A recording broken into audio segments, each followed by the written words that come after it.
For a small town, there was a whole lot of crazy here. It's delusion, it's depravity. And a whole lot of lonely. A sheltered young woman with a little girl's voice living her life on Facebook. She was really good behind a keyboard, as long as she didn't have to do it face to face.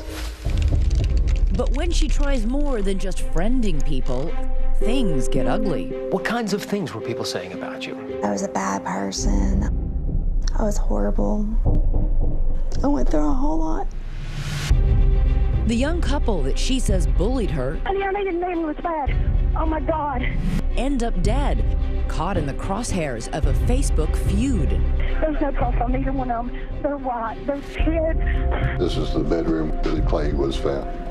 Must have taken a pretty cold-blooded person. It was a precision execution, in and out, happened very quickly. Facebook defriending that led to murder. Even making news this week on Nancy Grace. What a tangled web we weave when first we practice to deceive. There's no loss for suspects in a sleepy town where nobody's who they seem. Was it a rogue CIA agent that no one has ever met? Did he ever talk about the kinds of things he did for work? A lot of killing people.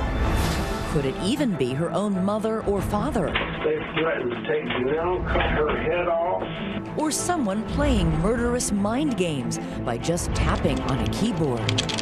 You know, she may be operating on a fourth grade level, but she's got a PhD in manipulation. Janelle, why are you crying right now? What makes you so sad? Are you done? I'm done. We're done. Actually, we're just getting started.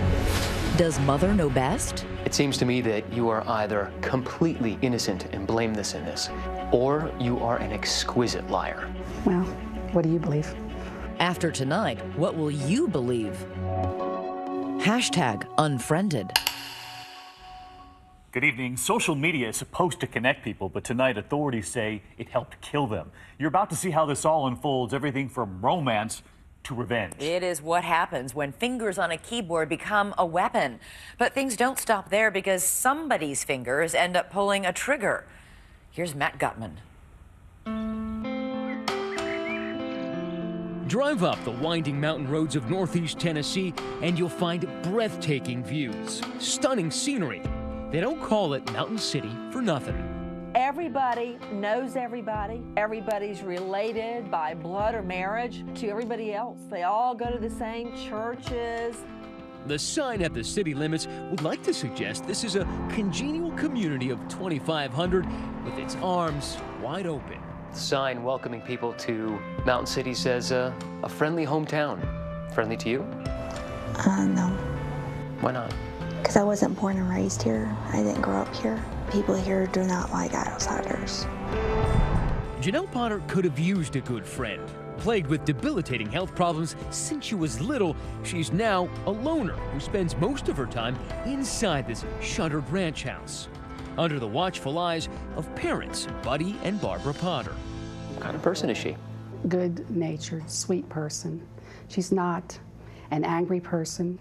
Naive, young, innocent? Yes, very naive. She's young in her mind, more young than her age, I think.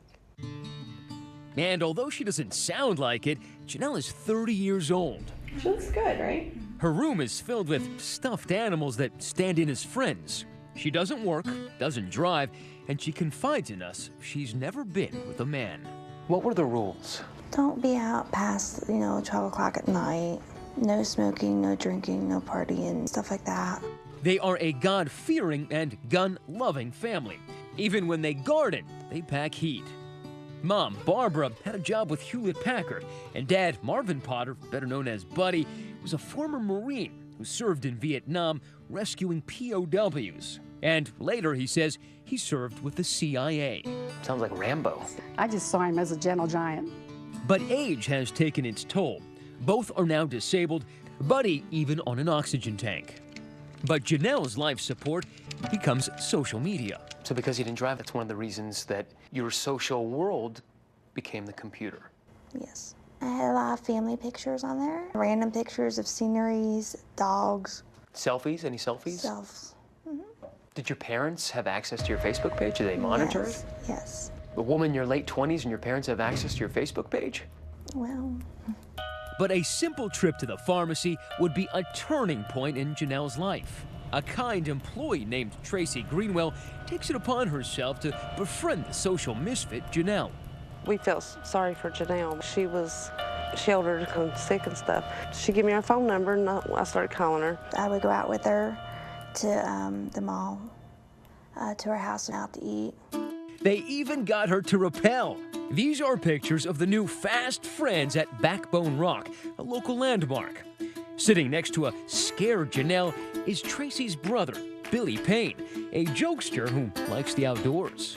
Did you ever get the impression that maybe she liked Billy? That's what everybody says. She fell in love with Bill, but I didn't. I still don't see it like that. Instead, Tracy tried pairing Janelle up with someone else, introducing her to Jamie Curd, an older man who's pretty handy with computers, the kind of guy who likes to wear shades indoors. Well, Jamie was sort of rough looking, you know, greasy, and she was neat. So why did you think to set up Jamie and Janelle? Jamie didn't have a girlfriend, and she really didn't have a boyfriend. I mean, they didn't look like they'd go together by no means. Janelle and Jamie became an unlikely item, hiding their relationship from her strict parents. He's at the Potter house from time to time, supposedly to fix the family's PC.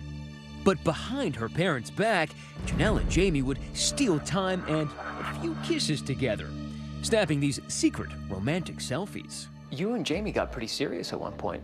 Yes. He gave you a cell phone so that you guys could talk without your parents being on the phone. Yes. How often would you talk? Every day. For long periods? For an hour, 2 hours at a time. Now, take note of Jamie Curd and all that clandestine canoodling, because you're going to hear a lot more about him a little bit later. But even while she's with Jamie, Janelle is still secretly pining away for that outdoorsman she met, Billy Payne. And right around that time, something sinister is happening with her online relationships. She's being relentlessly cyberbullied. Appalling, anonymous comments begin appearing on her Facebook page. What kinds of things were people saying about you? Just that I was a bad person, I was horrible, threatened to get raped. Must have been pretty scary. Yes. I remember I wrote, "Please do not write on Janelle's Facebook. I begged them, please don't do this." And Janelle thinks she knows who it is, pointing the finger directly at one of her so-called Facebook friends, Billie Jean Hayworth. What was her relationship like with Billie Jean? Oh, she hated her. From the get-go? Mm-hmm. She'd call her all kinds of bad names. There might be one other reason these two don't get along. Billie Jean is engaged to, guess who? The object of Janelle's obsession, Billy Payne. And together, the loving couple have a 7-month-old baby boy. Friends say Janelle was so jealous, she started spewing some online venom of her own. That she wished that Bill and Billie Jean and that damn baby would die. An all-out Hatfield and McCoy-like feud erupts on social media, pitting the two couples against each other.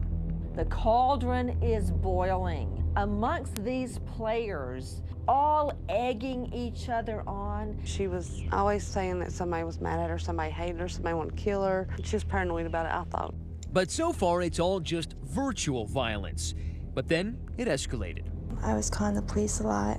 They're trying to set me up, but I don't like this because I'm very sick. They were wanting to blow up my dad's truck, throwing rocks at the house. These are police photographs of a rock that landed in the Potter front yard. Written on it were two names, Billy Payne and Billie Jean. And across the side, quote, "I'm your huckleberry." Now, at one point, did they unfriend you on Facebook? I think we did it to each other. I unfriended them, they unfriended me. Who unfriended who first? I did Bill first, and I think Billy did me. And I unfriended her. But unfriending would only be the beginning. There's no cause. They're white. They're kids. And there's a baby involved. When we come back, the young couple's house becomes a crime scene. My impression after, the first week was it looked like a hit. Like a contract hit. Right. Suspects in custody. And an investigation that leads all the way to the CIA. It's so incredible. The story is simply unfathomable. Stay with us.